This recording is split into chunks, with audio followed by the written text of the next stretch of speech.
My tongue is all twisted up today. So as our host, Sister Livin, has mentioned, it's the beginning of a new year. Today is the second Sunday. Do you know it's the second Sunday? Are you aware? Or it's just another Sunday? It's the second Sunday of the year 2023. And I remember when I was a young person, maybe in my teens and also in my younger youth days, we all used to make resolutions, right? You remember, no? Oh, you're all very young. That means if you never make resolution, you're very young. If you make resolution, they're old like me. Nowadays, people don't make resolution. They make bucket lists.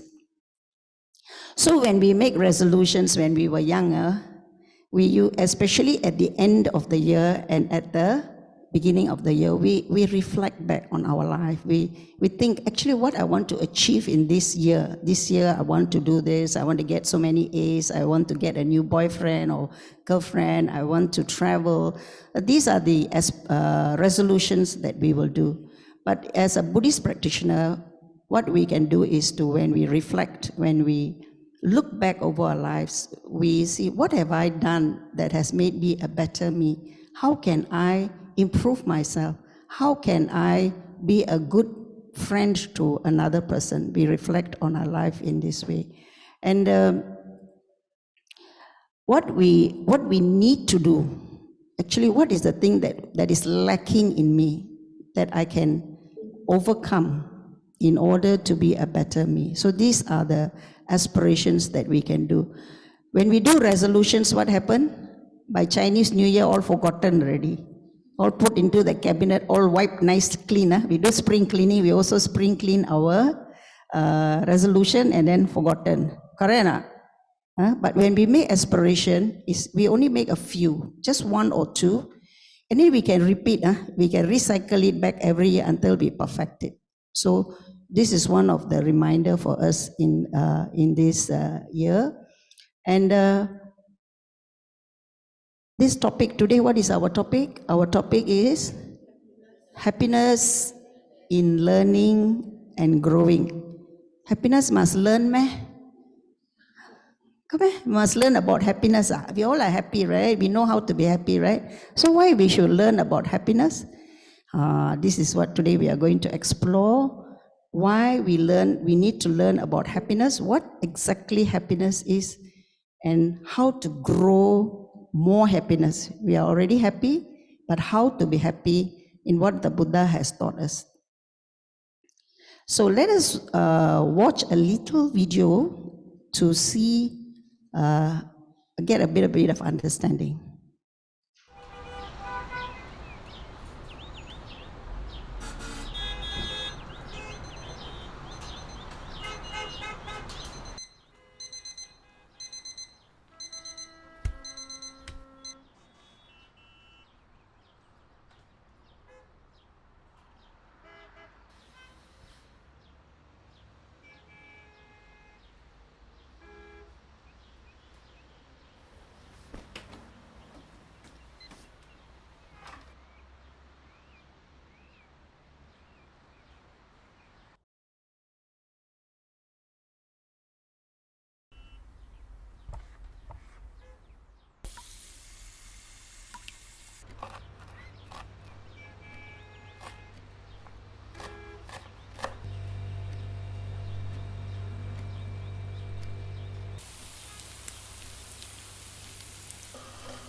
Did you notice that small little bird sitting beside him? It grew bigger and bigger as the day went on. Did you notice that? At first you thought it was a little bird, right, sitting there, right? That actually depicts the mind, how the mind, the video is actually titled Routine, but it has got nothing to do with routine. It is about the mind. After day by day, despite we can have very seemingly perfect life, but we still feel very empty. We still feel very lonely. And that's where the unhappy mind comes. And the mind will create a lot of stories. It will create a lot of narratives. And then it will prevent happiness from arising. You see how slowly, day by day, although he has got a house, he got a job, he cannot see that happiness of that. No? He can only see the dark mind creating stories. Oh, why life is like that? Why I don't have any friends? Why this? Why that? And then what happens? This unhappy mind, it sucks, It's like a vacuum cleaner. It will suck out all your joy, the appreciation, and all the positivity. And what does it replace with? Negative. Some more? Replace with complaint, then become hopeless, and then it leads to despair. This is where we all get into trouble. And then what happens? We all complain a lot. We are not happy. Unhappiness visits us all the time. So I was reading research for this particular talk. I came across this psychiatrist. She's a medical doctor, and she's written an article in a psychology psychology magazine. And in that, she has ended this article with this, She says, the desire starts to come from you. That means every one of us have the desire to be happy. And the universe wants you to fulfill it. That means there is desire, you have desire, and there's this universe that wants us to fulfill it. It's beautiful, that's beautiful. So she says, enhance your desire. That means make more desire, enhance and make it more beautiful. And that is where the Buddha said our problem begins. When we start to have all this unbridled kind of desire, that's where our problem starts. So let us find out, what is this happiness about? Happiness in Pali is called sukha. Sukha, yeah? And what is this actually happiness about? So when we want to talk about happiness, it's actually long-term. Happiness is something that we desire on a long-term basis.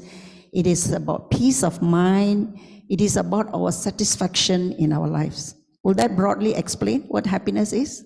It is something which is long-term, which is gives us peace of mind, and it also we are generally satisfied with our life. So that is what we can broadly categorize or define happiness.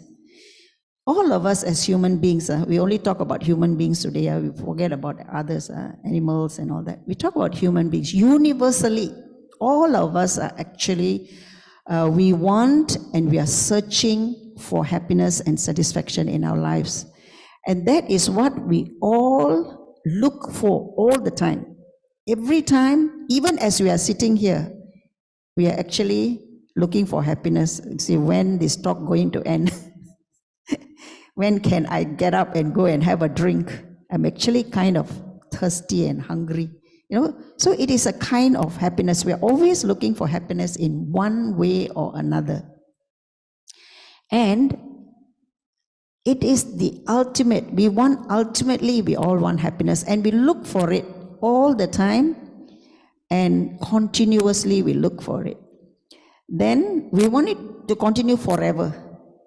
Forever and ever we want happiness. We never want unhappiness in our lives.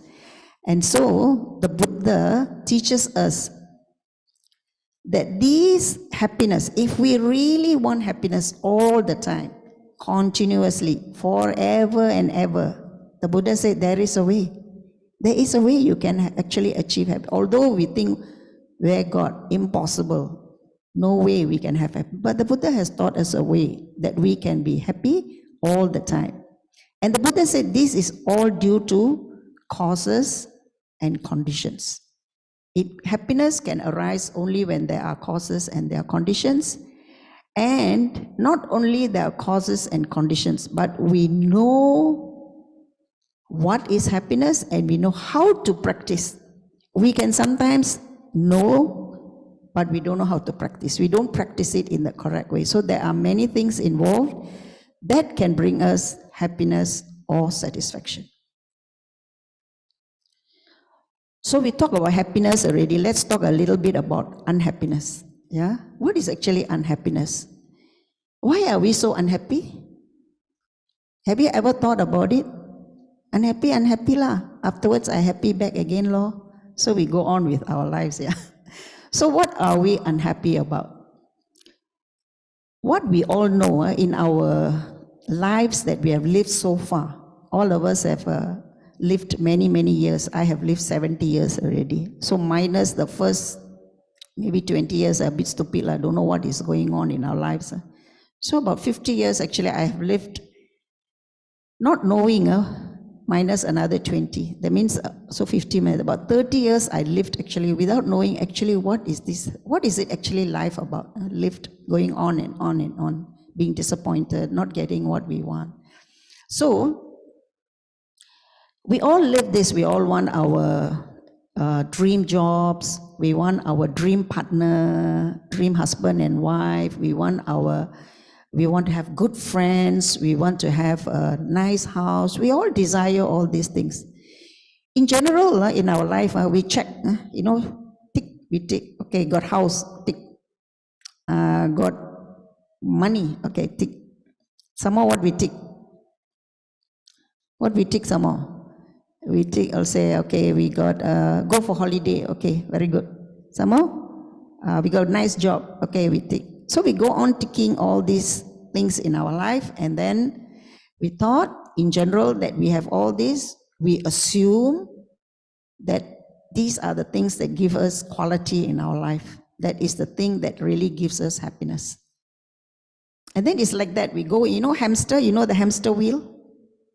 Have you seen the hamster wheel? It goes round and round. The hamster, you put it on it, it'll go round. So we go round and round in life thinking that this is what is actually the things that we do, the possessions that we have, the people around us, these are the ones that are going to give us this happiness.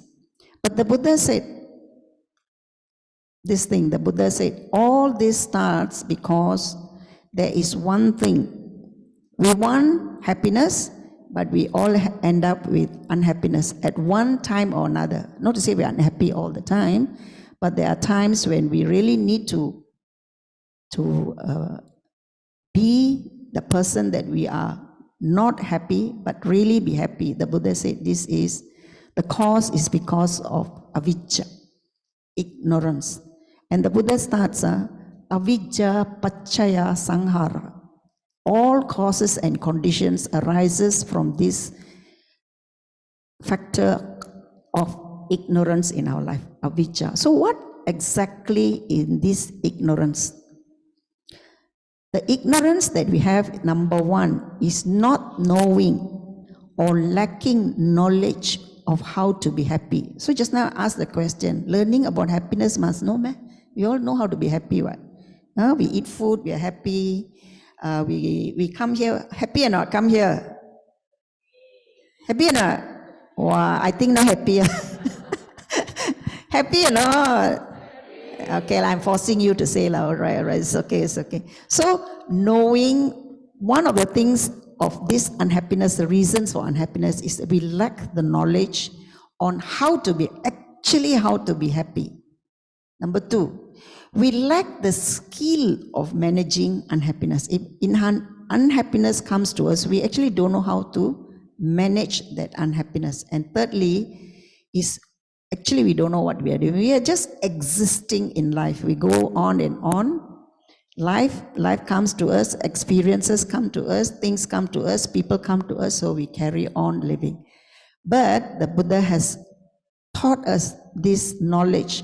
Actually, the Buddha's teachings is all about happiness. Normally people say, Buddha taught all about suffering only, suffering. First noble truth, suffering. Second noble truth, cause of suffering, and so on. Many people say, I don't want to learn Buddhism, all about suffering. But in actual fact, the Buddha has only taught us how to be happy. When you're happy, you can be a good human being. So the Buddha's teachings must change from now on. It's all about the Buddha taught. Doesn't mean there's no suffering. In our life, we have happiness and we also have suffering. So this is the starting point. The Buddha said in the Four Noble Truths. The first is we do not know or we lack knowledge. So let us learn about what is really happiness. So I want to give you a little story, share a little story today, this morning. I see you all very cold. So I want to give you all a little story. So this story is about this little fish. Okay, this fish was living in a little pond, and he was very happy. He was going la la la la. He was swimming around in this nice little pond, and then he came upon. He met his friend, Mr. Turtle. Mr. Turtle was missing for some time, so he said, "Hey, Mr. Turtle, apa kabar? Mana you pergi? Lama tak jumpa." It's a Malaysian fish, I think this one. So he asked, "Hey, where have you been? Where didn't see you?" Oh, he said, Mr. Turtle said, "Actually, I'm just coming back from visiting my relatives in that little hole. They live over there. But actually, I've been on dry land. I've just come back from dry land." He said. So this fish was, what? Dry land? I never heard of such a thing as dry land. Come here. What? Dry land? Because in his vocabulary, the fish vocabulary don't have dry land, right? Because every day he's swimming in the pond. So he doesn't know what is dry land. So he asked, dry land? Are you sure there is something called dry land? I don't think so. He said, dry land is nothing. You simply bluff me. He said, Mr. Turtle said, well, Mr. Turtle is very wise. He said, yes. If you think there is no dry land, there's nothing I can do. But there is dry land. Believe me, there is dry land. So the fish was a bit curious. So he asked, okay, Mr. Turtle, I want to ask you, is this dry land, is it wet? So Mr. Turtle, he said, no, it's not wet. So is it like transparent, the sun can come through, it's not like that? Mr. Turtle said, no, it's not like that. So he said, does it go in waves? The water comes in waves, right? So he said, Mr. Turtle said, no, dry land doesn't have waves. Then he said, what about, is it soft? Like the water is very soft. Is it soft and yielding? He said, no, it's not like that. There, you see, everything I ask you, you say no, right? So how can it exist? Correct? No? I ask you everything and then you say no, don't have. So how can this thing exist? So you're bluffing me, he said.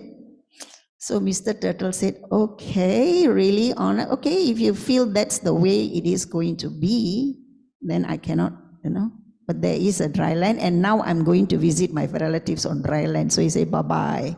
And so went Mr. Turtle off on his journey, and Mr. Fish happily swam again in his own nice little pond. So what is the moral of this story? The moral of the story is, it's just like the fish. He's so acquainted with this water. He doesn't know, come to dry land, he definitely will die, right? So of course he lives in the water. So because he only knows what is water, anything else, he cannot grasp it. He doesn't, he says it doesn't, although it exists, he says it does not exist. He said this is nothing. Land is nothing, he says. So if we really don't know what is happiness, we grasp at happiness, but we don't know really actually what is happiness. So, shall we continue learning about happiness? Okay. So don't be like the fish, let us all learn about Mr. Turtle. So, the Buddha said there are these two types of happiness. One is the mundane happiness. We call it the lokiya, mundane, worldly kind of happiness.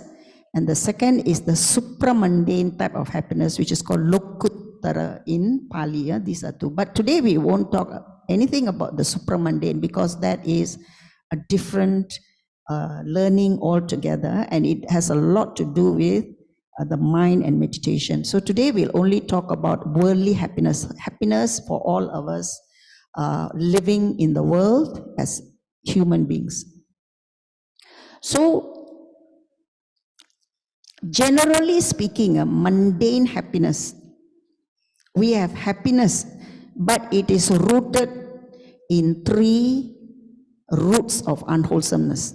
We have happiness, but it is still rooted in 3 roots of happiness. What time do I finish?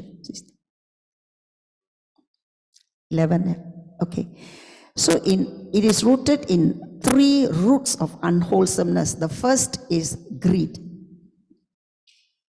Let's say you are driving a Ferrari. You drive let's say Range Rover. Then you see somebody driving a Ferrari. Actually, you're very happy with your Range Rover. But you see somebody driving a Ferrari and then you're not happy already. You see, you're happy, but then because of this greed there, then you're not happy.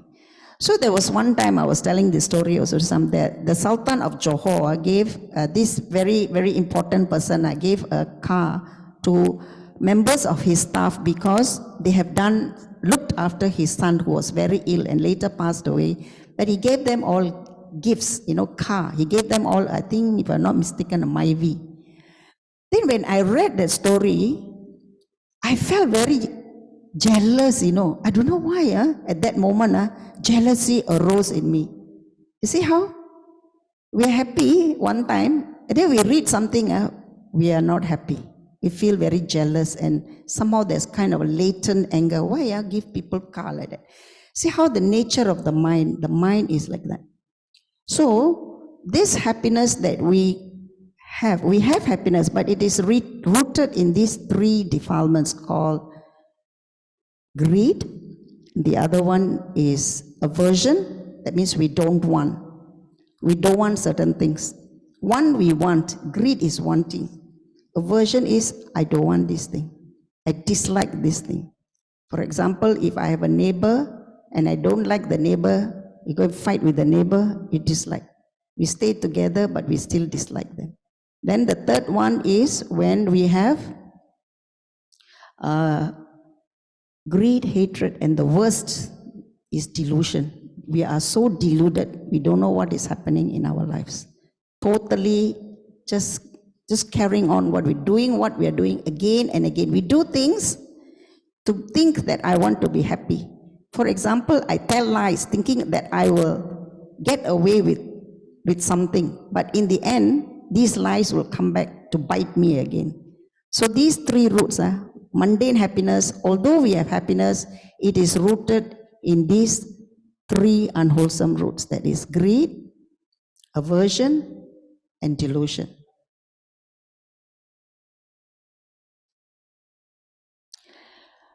So what is everyday mundane happiness?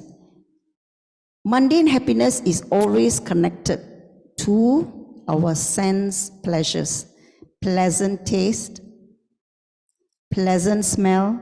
We see taste, our mouth. We taste nice food, happy or not? Happy. After we eat the food, sometime happy or not? Full already, what happened? Okay lah, no more. You put whatever in front of you, also you also don't want already. So this happiness which sensual give us is what? What we taste, what we smell, something nice, we smell, we are happy. What else? We hear nice words, we are very happy. If people don't praise us, are we happy? People forget our birthday, are we happy? You say, why you forget my birthday? Then many things that we encounter in our life through our, what else? Eyes. When we look at things, we want nice things, good things. So all connected to the senses. Touch. We want people to be kind to us. We want people to hold us. We want people to love us. Even if we are nasty, we still love me, okay? Husband say you, today I don't cook for you, you better still love me. If the house is not dirty, you still love me. We're very conditioned. So the Buddha said, the mundane happiness that we have is connected to the 5 senses. That means what we see, what we smell, what we taste, what we hear, and what we touch. But this mundane happiness is very important for us as living beings, as human beings. It's very happy. Is it not important to have very happy relationship in our life? Correct or not? When we go home, when we have a loving family, is it important? It's important, right? So having cordial relationship in our family is very important. It gives us this mundane happiness, this sense of belonging, this sense of happiness. Chinese New Year is coming. We are all baking cookies, cleaning home to receive our visitors. We are buying clothes. What else we do? Money. Don't forget, you prepare ampao now. Yes, we go to the bank and ask the bank for all the new notes. Yeah, we're happy, right? So that we can distribute our happiness in the form of many ways. So, cordial relationship, happy family is mundane happiness. We require this happiness. Number 2, physical happiness, healthy. Are we happy or not? Is important or not? This is mundane happiness, right? So there is a proverb. I read this proverb and I was very fascinated with this proverb. This proverb says, and somehow it says Indian proverb, lagi I happy. It says, a healthy person has 1,000 wishes, but a sick person has only one. You understand? Do you understand what it means? When we are healthy, we want so many things. We desire so many things. But a person who's very sick and going to die, sorry, only one wish, that is to get well. How profound this teaching. So it's like that. We have good health, we have what do you call that? Our senses are all good. Then what we can do? We travel. Nice to travel, right? Who doesn't like traveling? Anybody here don't like traveling? You see, everybody. I also like traveling. Yeah, we like to visit places. We like to visit mountains. We like to visit new places, new sites. Many things we like to do when we have health. And then we enjoy comfortable things in our life. Are we not happy with our homes? Sometimes we say, okay, now this home very small already, let's upgrade. And then we go and buy a big bungalow. After the big bungalow, all the children go already empty already, kosong already. Then we say, okay, downgrade again. So we carry on. Like my house now, I got 4 rooms, but only 2 rooms occupied, empty already. Most of the time, I'm alone at home. My son say, bye, mommy. In the morning, he say, hello, good morning. And then, bye-bye, mommy. 2 things, hello and bye-bye. Off he goes. Then he comes back in the evening. We make sure we eat our dinner together. Then he goes to his room. I'm doing my work. So what we do, we enjoy the company of the people around, the places, the houses that we have. Then what about education? Isn't education important? It's a mundane happiness, right? To get education so that we can earn a living. So all these forms of mundane happiness, they are very, very important for us. And imagine now we support one another, a safe environment. Don't you think living in a safe environment is happy? I remember many years ago, I was living in Shah Alam. Hi, Michelle. I got a new friend. Nice to see you. So I was living in Shah Alam, and it was a very new area. And this is probably about 30 over years ago. So the time is the area is a bit not undeveloped. So at night, suddenly while we were sleeping, the alarm went off. So we jumped out of bed and then we ran to the window, and then we saw these few fellas jumping over the fences, and they were running away. So it was a fearful thing. So having security is a very mundane kind of happiness, being secure in where we live. So today I live in a place, it's not a gated and guarded community, but the community get together and then we put up some fencing and we have some security, so-called security. At least there's some form of security. So when I go to sleep at night, those days, I cannot sleep one. I will keep awake and every little sound will keep me awake, because I'm so fearful. But now, because I feel very secure. Last time, every time the phone, messages will come, this house broken into, that house broken into, this house, 5 kg of jewelry was stolen because the family was keeping jewelry for the son's wedding. Somebody broke in and took all their, so we have this fear. But now, I can sleep very easily. I just, time to sleep, off the light, go to bed already. Very secure. I feel very secure. So these worldly kind of happiness are very important for us. Mundane happiness. The Buddha never say, you cannot have happiness. You must every day close eye, like the Buddha say, close eye and sit down. So everybody think Buddhism is like that, close eye and don't move on. Not like that. Mundane happiness is very, very important for all of us. So what does mundane happiness do for us? It gives us a lot of sensual pleasures, just as I was telling you. It gives us meaning in life, correct or not? Mundane happiness has a lot of meaning in life. Then we have happy relationships. We have a lot of sense of accomplishment. When we do and we accomplish certain things, it gives us happiness.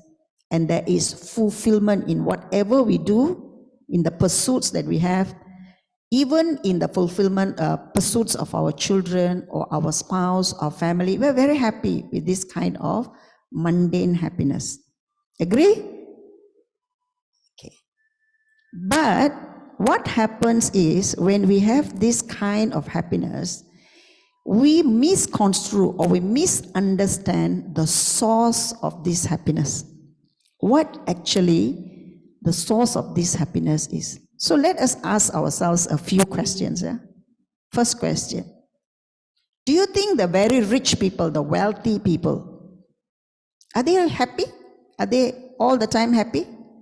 What do you think? Yeah, I'm asking you all. They're happy, right? But not all the time, right? Sometimes they're happy, sometimes they're not happy. Why? Because sometimes they have problems, sometimes they lose their money, sometimes there is, people fighting over the money in the family. So, does not mean that you're wealthy, you have a lot of money, that is happiness, right? Okay, second question. Let us reflect. Does being educated means we are happy all the time? If we have education, does it mean we are happy all the time?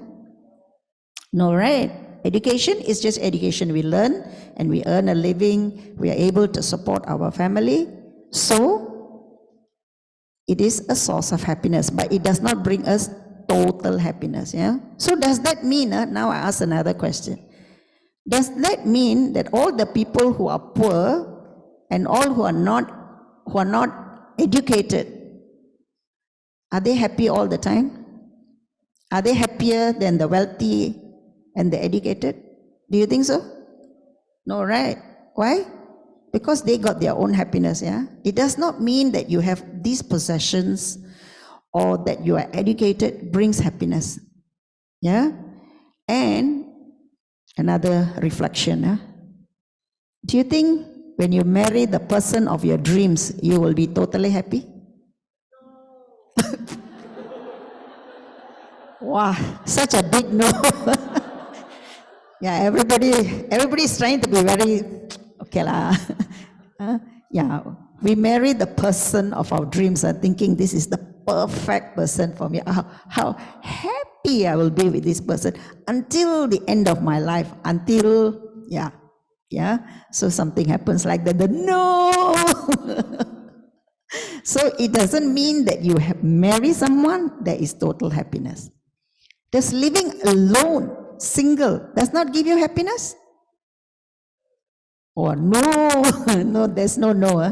It also depends, right? So again, doesn't mean if you live single that you will be happy all the time. Doesn't mean that you're married, you will be happy or unhappy all the time. Or does not mean if you are divorced, if you are a divorced person or you're going for a divorce, does that mean you will be happy? No, right? Last year, I remember I was shopping. Somewhere I was shopping. I remember in Sunway. Suddenly, I received a call from a family member. And she told me, she said, my brother just committed suicide. I said, what? How old? He's 50 or so years old. Committed suicide? I said, why? He was such a happy person. He's doing very well. Children are all in private universities. They're living a good life, earning a lot of money. I said, why? Man now committed suicide. I said, why? Because the wife requested for a divorce. After so many years, the wife asked for a divorce and he couldn't take it. This man, he just couldn't face that unhappiness. He's not even divorced yet. That very fact, that thought, you see that just now we watched the video, the thought of him, that the thought every day grows bigger and bigger of him, to that loneliness, that fear that is coming to him, that is going to be lonely. He couldn't take it. He didn't even discuss it with his family. They were devastated. Mother and father are still living. And when I went to visit them, they were talking about him the whole time. I was there probably an hour or so. I went to particularly visit them because I know that they were very unhappy during Deepavali. So I went to visit and they were just talking about him over and over and over again, about this child. He's 50 years old, but still he has everything, but somehow he doesn't have happiness. So sometimes we want to be resentful, we hold grudges against people, we what do you call that? We just don't like some things. Are we happy when we are resentful? I want to show Sister Aili I don't like her, so I'm resentful towards her. Does it bring me happiness? It does not bring us happiness, right? So this is what the Buddha said. We construe, we misunderstand the source of our happiness. We thought that we get these things, we have friends, we have family, we have money, we have wealth, we have home. All this will give us happiness. And Buddha said that there's nothing wrong. We can have all this wealth, money, love, personal possessions, whatever we need to have. All this worldly happiness is very good, the Buddha said, because we are lay people. There's nothing wrong with it. It is experiencing happiness, pleasure, pleasant experiences. All these are happiness means we have pleasant experiences, yeah. But the problem comes when, what happens? Why do we have unhappiness? We have happiness, we have all the things in our life. But what is the problem now? The problem, the Buddha said, is when we have this. First, it starts with craving. That means we desire more, we want. The second worst, the Buddha said, is the attachment to it. When we're attached and we cling to pleasure. Pleasure is not happiness. Pleasure that comes out of our five senses is not equivalent to happiness. Yeah, it is just pleasure. And then when we attach on to that pleasure, and we don't get more pleasure out of the things that we are attached to, that is where unhappiness arises. Okay? The things that we have give us pleasure. There's no problem. The Buddha said, have more of it. Whatever you want, you can have. But the issue comes when we become attached to our desire. And then that is where our problem comes. So we say, this happiness I want. I want it all the time. I need more and more of this. And then we never get satisfied. And that is where we get into this unhappiness route. Okay? So, this worldly happiness, the Buddha said, is conditional. Meaning, it is conditioned, meaning, for example, if we have husband and wife. Wife is not satisfied because husband did not do certain things. So your happiness is conditional upon something doing something. So even though your husband, your wife, it is very conditioned. Yeah. And then the Buddha said it is unstable. This kind of happiness, this worldly happiness that we have pleasure with our senses is unstable and it is impermanent. Just now I asked you a question, right? Does getting married to the person you love, is it happiness? The Buddha said it's impermanent, yeah? Today we love very much. 2 years down the line, we argue, we quarrel because of money, because of children, because of family, because of work, because of domestic, many things we quarrel about. Then the love don't know go where already. The love you experience. Do you remember or not? When we first met, can you all remember when you all first met your husband and wife, how lovely it was? I give you a moment to think about it. Huh? You look at the star, you say, oh, so lovely, like the night star, like the moon. Huh? We sing songs, and many songs are written about love. Huh? But what happens? It is impermanent. Yeah, this we have to know that all things are impermanent. It's like that. It comes and it goes. It comes, it stays for a while, happy, then after that it goes off. Then you know, oh, impermanence is here already. I have to know that it is unstable. Then because it is unconditioned, because it is unstable, because it is impermanent, there is nothing, we cannot get any satisfaction, true satisfaction, and one will ultimately, if we keep on saying, I still need, I want this, give it to me, I want more of this, then what we will have is frustration, we have a weary, we become very tired. Do you feel tired sometimes with life when you don't get? Sister Living, no lah, deal with customer, lawyer come or headache, lot of problem, because they demand, they demand happiness. People come to lawyer and say, demand, give me my happiness because I want this and want that. But you cannot give it to them. And there's a lot of stress in our lives. So these three things the Buddha said will ultimately, this kind of happiness. So in the Bahuvedaniya Sutta, this is in the Majjhima Nikaya, Sutta number 59, the Buddha said, these 5 sensual bonds, that is desirable. This 5 means whatever we look with our eyes, we smell with our nose, we taste with our mouth, we hear, and all the touch that we experience. This, he said, they are very lovely one, very nice. When you fall in love, so nice, right? When the boyfriend, girlfriend touch you and you hug, oh, so nice. When you touch your mother and father, when you hug them, but do they live forever? No, right? No. It's very charming, yeah, very nice. When we have a new car, oh, how charming my car looks. When we have a new house, we're so happy. We have a new job, we are so happy, yeah. And we're infatuated. We really go into it, and then we're accompanied by thirst. The Buddha said, when we have more of this, it is like a thirst. You know, thirsty? Thirsty, what we do? What do you do? Thirsty? Drink Coca-Cola. We drink, right? But what do we drink? The Buddha said is thirst. And this thirst is arousing the dust of passion. When we have more of this, then we become more passionate and unhappy. So, this worldly happiness cannot be satisfied, yeah?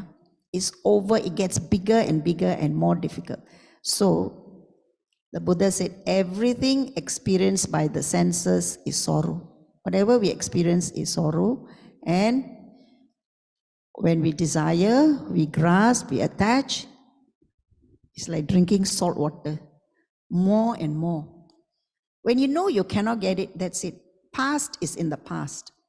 Present is in the present. Future not yet come, we don't have to think about it. So whatever has happened in the past, if we keep saying, I want this, I need this, I'm not happy without this, why don't you give me this? Why don't I have this? Then the Buddha says, it's like we drink more and more salt water we want. That's why we are unhappy.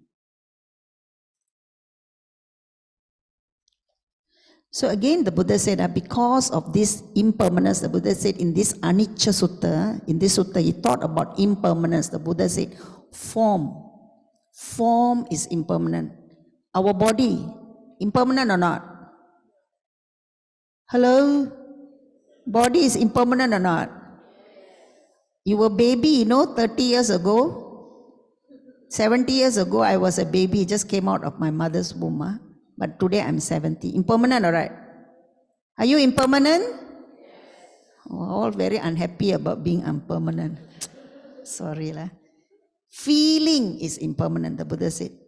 When we feel, today I feel happy, next moment I'm sad, next moment I'm overjoyed, next moment I'm thrilled, then I come back to sadness again. So everything is changing. Don't you agree with me? Yeah, every day we go through with these feelings. Then the Buddha said perception. We perceive things. We think this must be this way. Now new Prime Minister say no corruption. Then one little thing come out, you see this Prime Minister useless already. So we perceive things as how we want it to be. And then choices we make is impermanent. We make choices in our life. We make choices. We don't make a right choice or wrong choice. We only make choices. Only the mind tells us you made wrong choice. Or the mind tells you you make the right choice. We only made a choice. At that moment, that was the choice we made. But over time, that choice that we made may not have been the skillful choice. It could have been unskillful because of causes and conditions. Things happen. Some things we can control, some things we cannot control. So because of that, these choices we made, we regret over it. We have a lot of remorse over it. We wonder why actually we did it. Sometimes I ask my husband, my late husband, I say, actually I don't know why I married you. Yeah? We have, it's not I didn't have remorse, but just jokingly, I will just joke with him and say, hey, why did I marry you? Then he said, I also don't know. I also don't know why I marry you. Because, these are the things, it's impermanent. So the Buddha said these things form our feelings, our choices, our perceptions, all are impermanent. And because they're impermanent, they are suffering. But you know what is important here? The Buddha said, the mind becomes, when we train our mind, when we have right understanding, when we train our mind, then all these we can understand because then the mind is stable, it is free, the mind is free. Right now, when we have unhappiness, the mind is not free. It is gripped by desire. It is gripped by attachment. But when we understand, this is the nature of life. This is how it goes. What has happened has happened. Then we let it free. And then the mind becomes free, it becomes stable, and most importantly, it becomes content. Content. At this age, I'm alone at home most of the time, most of the days. Every day, in fact, every day I'm alone. My husband has passed on, one of my sons has gone to Singapore, and one is staying with me. And of course, he goes to work in the morning, and he comes back in the evening. So it's like many days I am alone in the house. Actually, if my mind is not trained, you know what will come? My mind will start complaining. Why? Why am I alone? Why, how come like this? I'm so unlucky, I don't have people in the house, But I don't think, like I say, you're so lucky, man. I don't have people to boss me around. I don't have people to find fault with me. I'm so happy being, I'm very happy because I've trained the mind to arouse happiness. When the thought comes, I will negate it and I will say, I'm so happy at this very moment. So, again, the Buddha said, because when we train the mind, when we understand the mind, when we let go of this thought that I want things for myself, then that is where we are stable, we are content, and all this unhappiness is extinguished. So beyond mundane happiness, so we all have mundane happiness, everyday happiness we have. So what is beyond mundane happiness? So actually what is happiness? So beyond mundane happiness, the Buddha said, is this thing called well-being. Just now the little sisters were singing for us, Hitaya, the Buddha's compassion is so great. Hitaya sabba paninang. The Buddha was concerned for the welfare of living beings.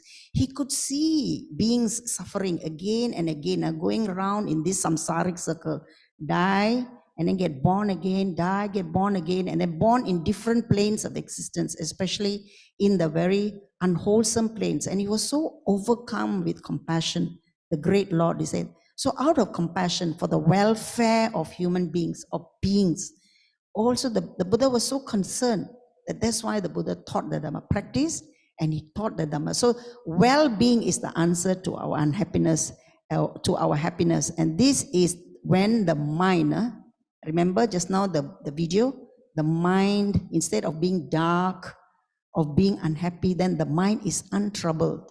It is very, very calm. Whatever comes to us, the vicissitudes of life, we have fame, we have defame, we have gain, we have loss, we have praise, we have blame. Many things come to us. So whatever comes to us, we are not shaken. The mind is not shaken. The mind sees, yes, I see what is happening before me. This is how it will be. This is what loss looks like. This is how defame looks like. This is how gain looks like. I know. And because of that, we experience contentment in the mind and accept that within all this changing, everything is changing around us. But because we can see, then we are content. And how do we do this? It's not like saying, okay, I want to be happy, yeah, I want to be. No. The Buddha again said, this is through the purification of the mind. The mind is purified through three things. The first is the practice of morality. The second is through concentration, that is meditation. And the last is through wisdom. Once we practice these two, that is, we practice our morality, we practice our concentration, wisdom will arise as a natural byproduct of the other two. So without these these essential items, we will only experience mundane happiness. We will not experience well-being. Okay? So what is this? It's a purification of our mind. It is knowing that happiness, when your mind is greedy, can you be happy? When your mind is full of hatred, can you be happy? Can you find happiness? Can you? When your mind is ignorant, doesn't know what is happening, is it happy? No, right? So this is what the Buddha said, the purification of the mind, yeah? And again, what is this morality we are talking about? The morality is our 5 precepts. Today we recited our 5 precepts. Not reciting alone, we can practice our morality. We really have to pay attention to our morality. So the Buddha said, what are these 5 actions in abstinences? That means we restrain ourselves from not killing. Now, killing is not just physical. We can even kill with our mouth. We can scold people and really it hurts them to the core. Yeah?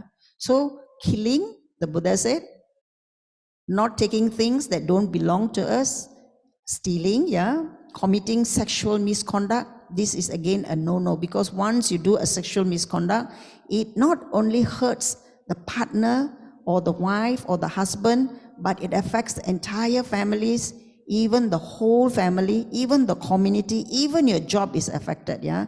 So sexual misconduct, people nowadays is like they don't bother about it. But the Buddha said this is very important. Sexual misconduct, we must abstain from this kind of degrading behavior. Yeah. And then what do you call that?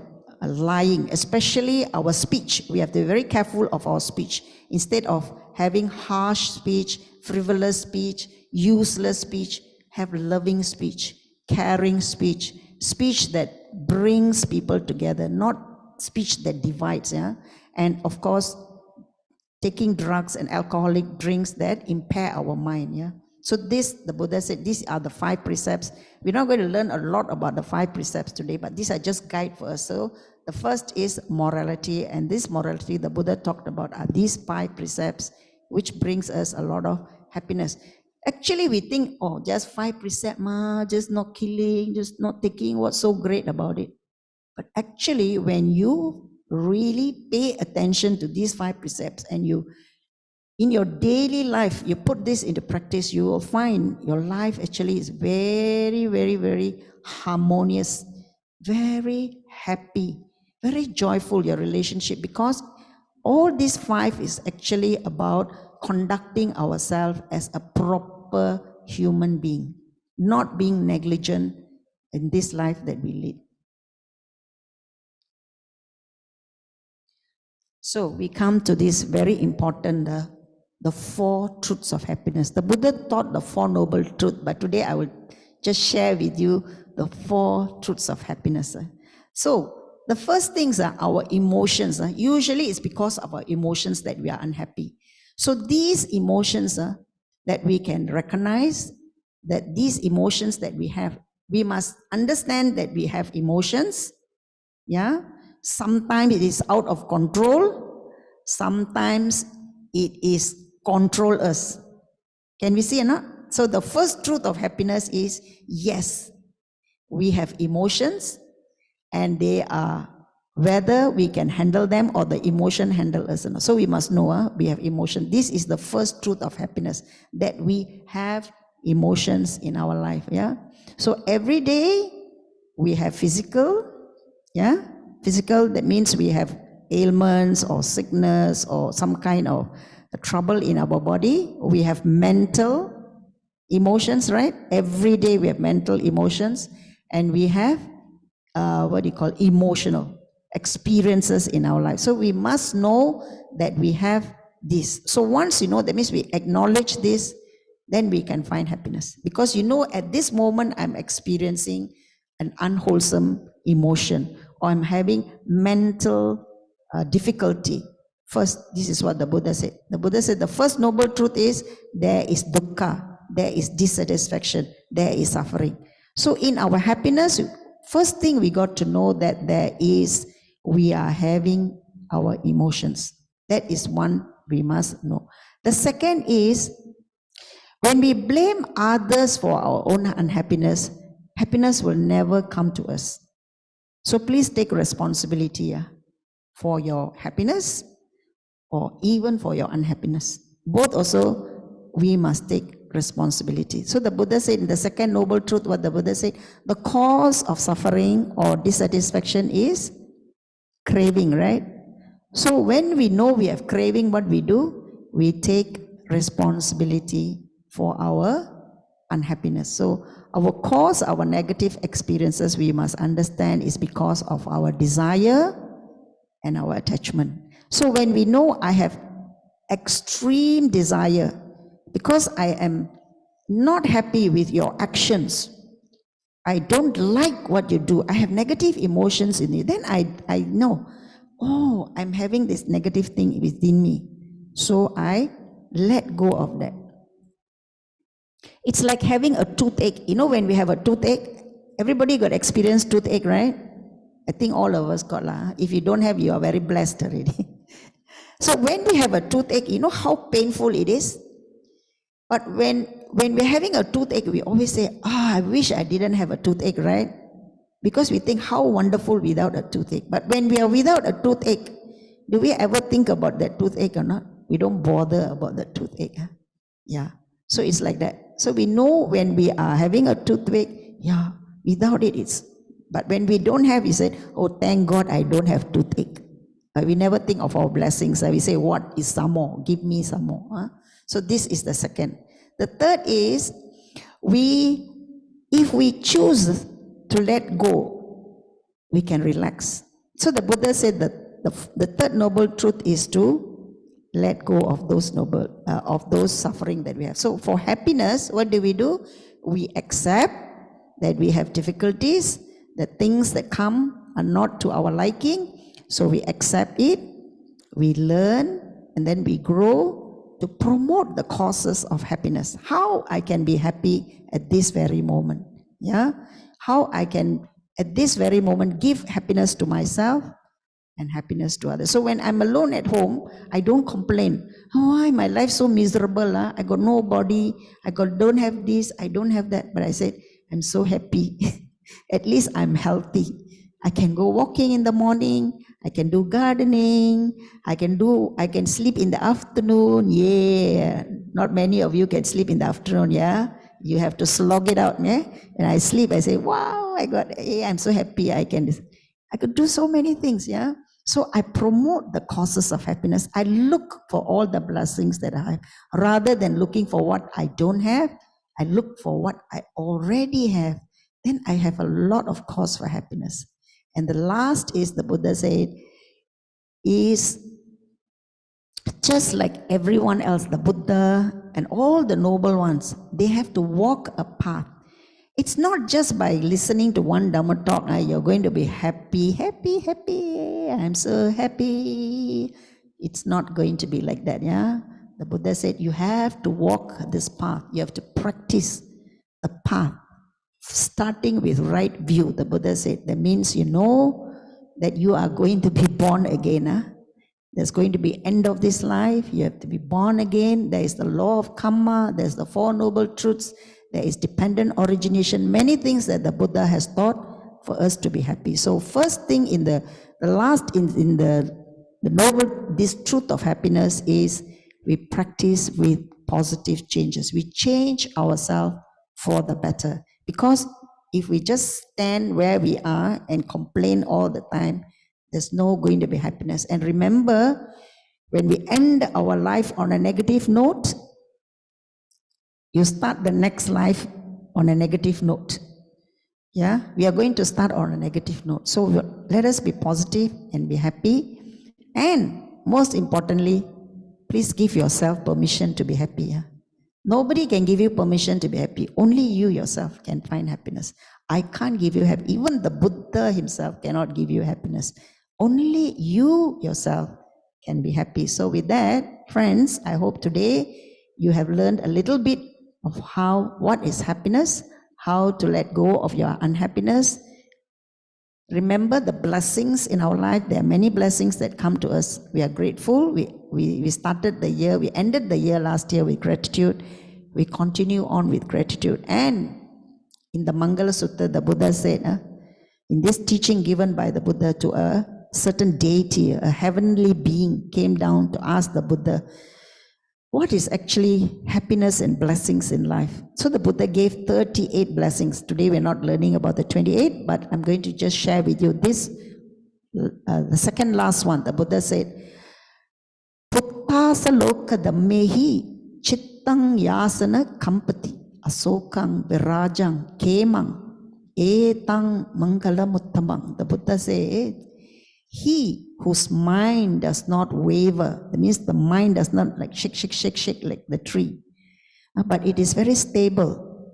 By contact with worldly contingencies in our life, we have many things: good, bad, wholesome, unwholesome, happy, unhappy. Many things come to us. Then that person will be sorrowless. There is no more sorrow. There is no more stain of stinginess, stain of jealousy, stain of greed, stain of wanting more. And then that person is very secure. You are not only secure to yourself, you give security to all around you. You are so wonderful that everybody whom you meet, you give that kind of security, the kind of love, the kind of compassion, the kind of joy to others, yeah? And this, the Buddha said, is the supreme blessing of happiness. Being sorrowless, stainless, and secure. And with that, friends, I wish you all good health, peace, and happiness. Namo Buddhaya. Sukhi Hotu.